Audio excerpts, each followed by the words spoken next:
नवमुखी रुद्राक्ष हे देवी दुर्गेच्या 9 शक्तींचं प्रतीक आहे. यात 9 देवतांची शक्ती असल्याचं सांगितलं जातं. नवमुखी रुद्राक्ष धारण केल्यानं माता दुर्गेच्या शक्तींचा आशीर्वाद प्राप्त होतो.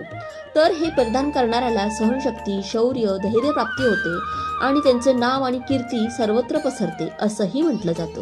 कोणत्याही गोष्टींची भीती आणि भ्रम वाटत असणाऱ्या व्यक्तींना नवमुखी रुद्राक्ष परिधान करण्याचा सल्ला दिला जातो. नवमुखी रुद्राक्ष परिधान करणाऱ्यांमध्ये आध्यात्मिक चेतना वाढते. शिवाय जीवनाच्या सर्व क्षेत्रात यश प्राप्त होतं.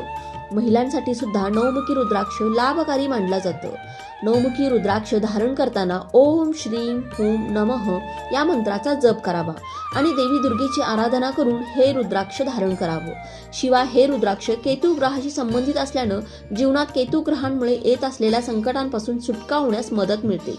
मात्र हे धारण करण्याआधी ज्योतिषांचा सल्ला नक्की घ्यावा. व्हिडिओ आवडल्यास लाईक, सबस्क्राईब करा. श्री स्वामी समर्थ.